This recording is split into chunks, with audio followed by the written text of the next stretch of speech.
Ini adalah Samsung Galaxy A24 4G dan memang biasanya dari seri A2 sebelumnya itu biasanya ada yang versi 5G-nya. Nah, ini adalah HP Samsung dengan harga 3 jutaan tapi sudah dilengkapi dengan fitur yang ada di HP berharga mungkin yang 4 jutaan ke atas ya, yaitu OIS. Nah, OIS ini sudah ada sejak Samsung A22 dengan hasil video yang memang stabil.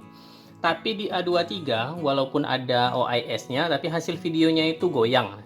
Nah, di A24 ini sudah saya coba dan hasil videonya ini memang stabil seperti yang diharapkan. HP ini dijual dengan harga Rp3.499.000. Ya, sama persis dengan harga A23. Nah, di paket penjualan kita akan mendapatkan unitnya, kemudian kita masih mendapatkan charger 15 watt yang diletakkan di luar boxnya. Lalu ada kabel data C2C dan ada kartu garansinya, lalu petunjuk penggunaan, ada stiker IMEI, dan kemudian ada SIM tray ejector. Jadi HP ini belum mendapatkan soft case dan juga screen protectornya belum ada ya. Jadi kita harus pasang dan kita harus beli untuk soft case-nya. Dan dengan harga yang sama ini ada beberapa peningkatan spek yang saya catat dibandingkan dengan Samsung Galaxy A23.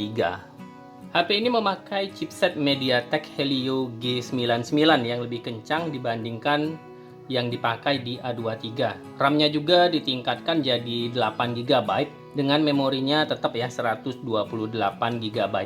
Dan RAM-nya ini bisa ditambah dengan fitur RAM Plus. Bisa ditambah 2, 4, 6, dan 8 GB. Untuk skor Antutunya ini yang didapat adalah 362.757 dengan skor CPU-nya 104.496 dan skor GPU 85.048 dan skor Geekbench 6 itu 722 untuk single core dan 1971 untuk multi core serta skor GPU OpenCL 1297. Baterainya 5000 mAh yang bisa bertahan kurang lebih 2 hari untuk pemakaian sehari-hari. Dan untuk pengecasan ini sudah support fast charging 25 watt. Tapi charger yang dikasih itu yang 15 watt ya. Dan waktu pengecasannya itu 1 jam 40 menit. Nah, kalau mau memakai charger yang 25 watt itu Anda harus mengeluarkan uang lagi kurang lebih 375.000 untuk membeli chargernya. Dan waktu pengecasannya itu memang lebih cepat ya, kurang lebih 1 jam 20 menit.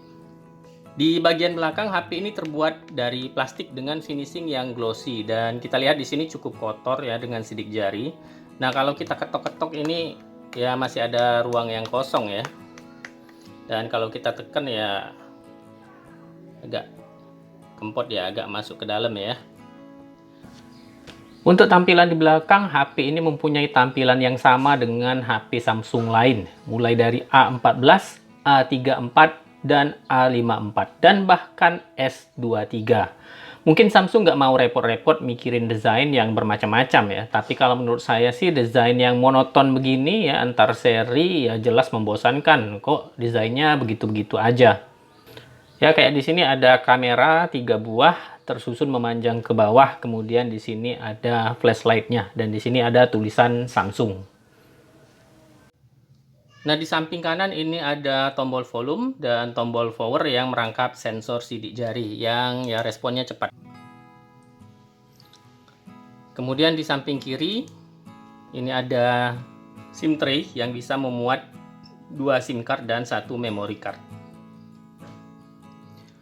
Di bagian bawah ini ada port charging Type-C, kemudian ada mikrofon, speaker, jack audio, dan di bagian atas ini hanya ada mikrofon ya. Jadi mikrofonnya ada 2, tapi speakernya ini cuma 1. Lalu di bagian depan ini adalah layar 6,5 inci Full HD Plus dengan refresh rate 90 Hz. Ya sudah mumpuni untuk scrolling walaupun ini refresh rate-nya ini fix ya, alias tidak adaptif dengan aplikasi yang kita pakai. Lalu di atas ada kamera depan yang berbentuk water drop dan berfungsi juga untuk pengenalan wajah yang juga cepat ya. Kita coba. Ya, terbuka walaupun saya pakai kacamata ya. Dan sekarang kita lihat tampilan layar dan juga dengar speakernya dengan memutar video ya. Ya, ini saya akan putarkan video iklannya TV ya, Neo QLED Samsung ya. Dan untuk speaker ini sudah saya maksimalkan ya. Serta untuk kecerahan layar ini sudah saya maksimalkan juga. Ya, kita lihat layarnya dan juga dengarkan speakernya.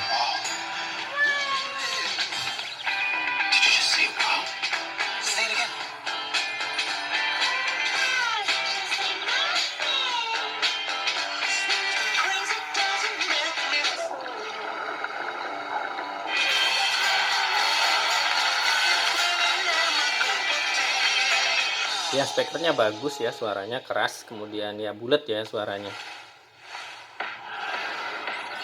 Ya, tapi sayang masih mono ya, enggak double ya, enggak stereo. Jadi kalau misalnya ketutup, ya hilang suaranya.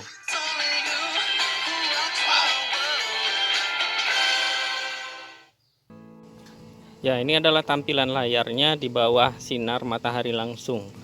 Ya, ini bisa terlihat layarnya ini masih bisa terlihat dengan jelas ya.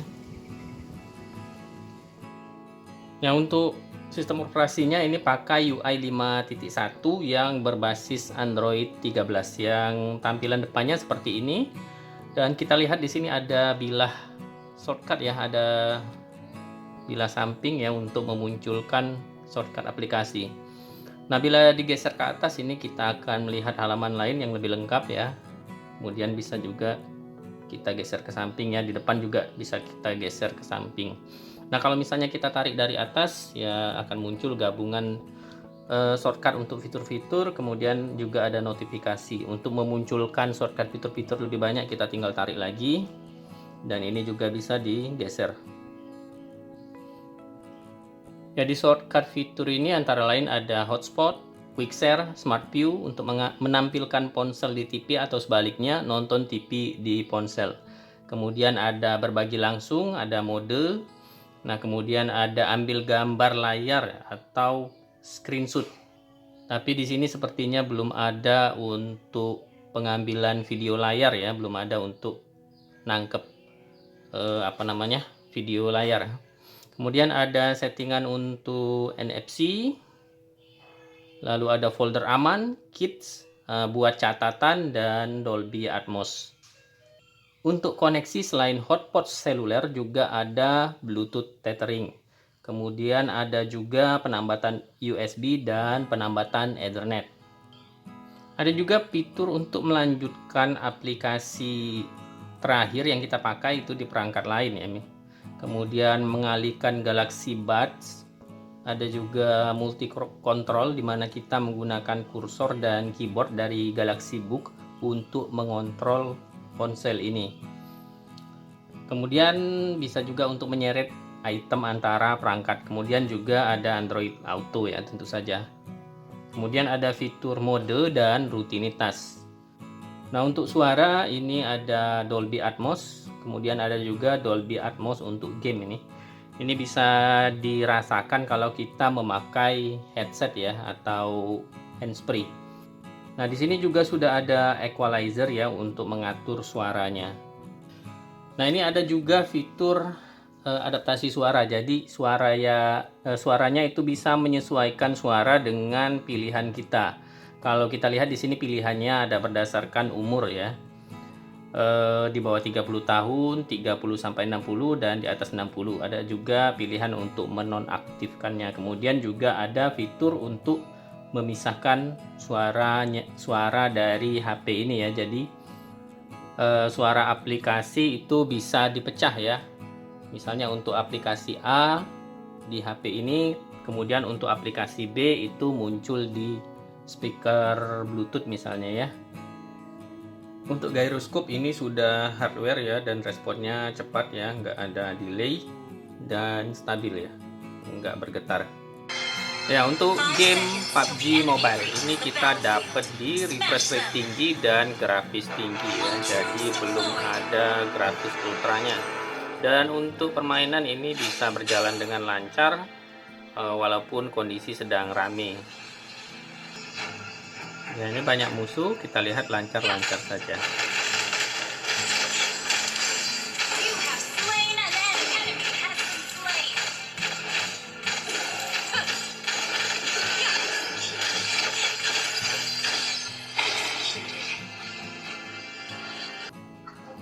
Untuk game PUBG Mobile ini kita dapat di grafisnya ini HD High ya, atau Smooth Very High.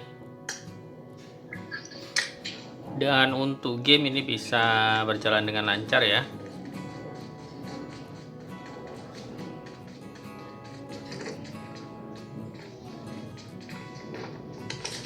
Ya, itu ada musuh, kita coba.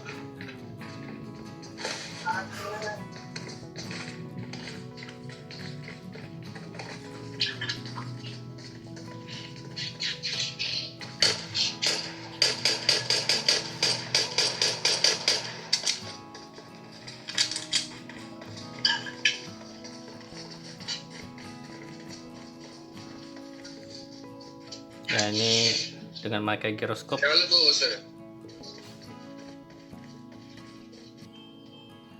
Ya, untuk PUBG New State ini ya grafisnya ini bisa di FPS Ultra, grafis Ultra, dan resolusi grafis tinggi, atau bisa juga di, kalau grafisnya ringan maka FPS-nya bisa di 90 FPS ya. Nah, kalau grafisnya ini ya mentok di Ultra. Dan untuk jalannya permainan ini ya sejauh ini lancar-lancar saja, nggak ada nge-lag.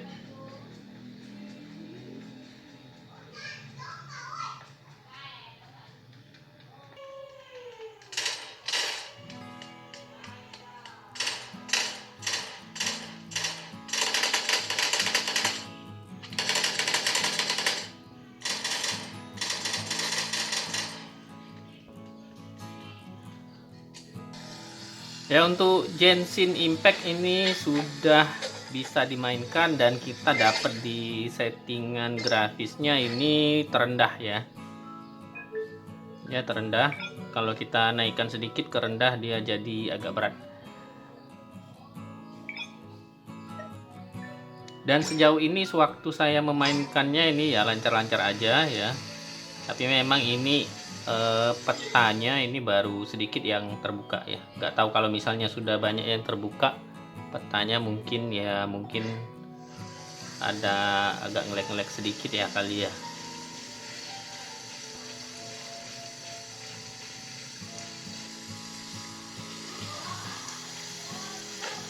Ya, tadi ada agak ngelek sedikit ya.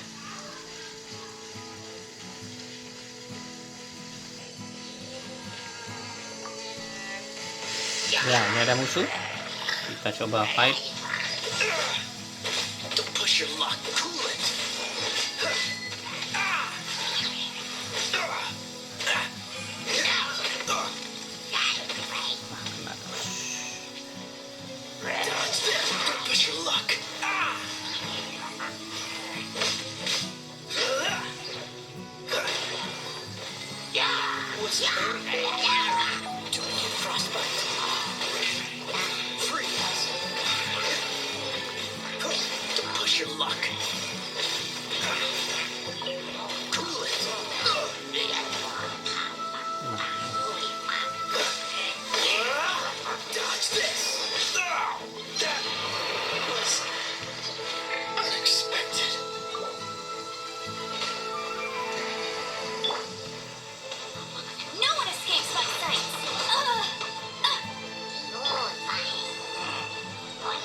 Ya, lancar ya, walaupun sedang rame ini.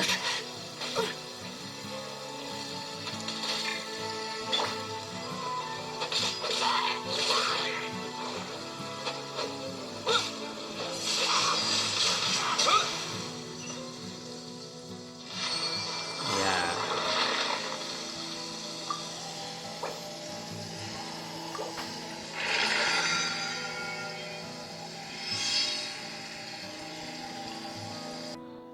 Untuk kamera belakang ini ada kamera utama 50 megapiksel yang dilengkapi dengan fitur OIS, Optical Image Stabilization. Lalu kemudian ada kamera ultra wide dan kamera makro. Jadi yang hilang kalau dibandingkan dengan A23 itu adalah depth sensornya. Ini kemudian kamera depannya 13 megapiksel. Untuk menu di kamera belakang ada foto yang bisa pembesaran digital sampai 10 kali. Kemudian untuk memakai lensa ultra wide-nya ini cukup sentuh icon 0,5. Kemudian ada mode potret yang bisa diatur tingkat keburamannya. Kemudian ada mode seru yang pakai animasi-animasi ya ini ya. Nah, ini ada animasi-animasinya ya. Lalu ada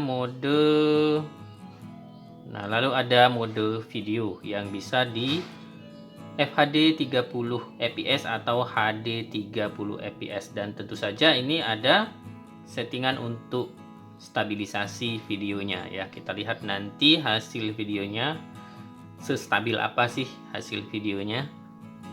Nah, di mode video ini juga bisa ada pembesaran ya sampai 10 kali, kemudian bisa juga pakai kamera ultra wide-nya ya. Tentu saja dengan kamera ultra wide ini tidak ada nggak pakai OIS ya, tapi sepertinya ini ada AIS ya. Nah, kalau untuk pembesarannya ini ya masih ada juga opsi stabilisasinya. Kemudian ada zona AR, lalu ada mode Pro, mode panorama, makanan, mode malam, mode makro, gerak lambat, dan hyperlapse. Kemudian untuk kamera depan sama ya, ini ada mode seru, mode potret, mode foto, mode video. Nah, untuk mode potret dan mode foto ini ada ini ya fitur selfie lebarnya. Kemudian untuk mode potretnya ini juga bisa diatur tingkat keburaman dari fotonya ya. Kemudian untuk mode video ini bisa juga di FHD 30 fps dan HD 30 fps. Nah, kemudian untuk opsi stabilisasinya nggak ada di kamera depan. Kemudian untuk fitur-fitur yang lain, menu yang lain ini ya sebenarnya walaupun terlihat di sini tapi sebenarnya nggak bisa dipakai ya. Tapi di sini ada mode malamnya ya, ternyata masih bisa dipakai mode malam. Kemudian yang masih bisa di kamera depan ini juga adalah hyperlapse ya, hyperlapse. Kalau untuk yang lain itu nggak bisa ya, cuma muncul aja di di menunya ya. Tapi kalau kita klik misalnya mode makro ya nggak bisa, dia langsung pindah ke kamera belakang. Nah, berikut ini adalah hasil foto dan juga hasil video dari HP ini. Ya, ini adalah hasil foto dari kamera belakang ya. Kita lihat di sini ya, detailnya dapat, kemudian warnanya juga pas ya, tidak berlebihan dan tidak juga pucat. Dan untuk dynamic range-nya pun itu luas. Kita bisa lihat foto-foto di tempat terang ini tidak ada bagian yang gelap ya, terutama ini ya saya lihat. Jadi ini adalah langsung saya arahkan ke arah cahaya matahari, dan di sini ya tidak ada bagian yang gelap. Nah, kemudian ini foto biasa dan ini foto ultra wide ya, bisa lihat perbandingannya, dan ini foto indoor. Nah, kemudian ini foto malam tanpa mode malam, dan ini dengan mode malam ya. Kita lihat tidak terlalu bagus ya mode malamnya. Dengan pakai mode malam ya detailnya memang lebih dapet, kemudian lebih terang ya, tapi ya tidak terlalu bagus. Malah kayak kayak ada bayangan putih gitu ya hasil foto mode malamnya. Kemudian ini foto dengan efek bokeh ya. Kita lihat di sini separasi objeknya itu sudah bagus. Kemudian ini foto makro ya. Lalu ini foto kamera depan, dan ini yang selfie lebarnya, dan ini mode potretnya ya. Kita lihat mode potretnya ya batasnya masih kurang pas ya, masih ada rambut yang terblur. Ya, ini adalah hasil perekaman videonya di FHD 30 fps dengan stabilisasi diaktifkan. Serta untuk mikrofon ini langsung pakai mikrofon HP ini. Sekarang kita coba bawa jalan.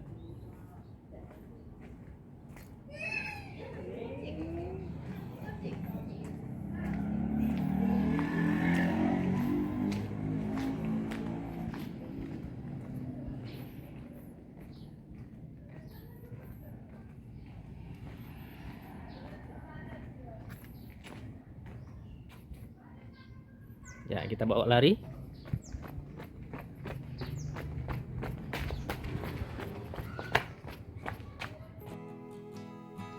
Untuk HP Samsung di harga 3 jutaan, bisa saya katakan HP ini adalah HP yang worth it untuk dibeli. Dengan chipset yang kencang, kemudian RAM besar, kamera dengan fitur OIS, dan bisa dibilang ini fiturnya lengkap. Yang kurang hanya satu ya kalau menurut saya, yaitu speakernya yang masih mono. Dan untuk harganya pun ini, kalau menurut saya ini sudah bisa bersaing dengan Xiaomi dan Infinix.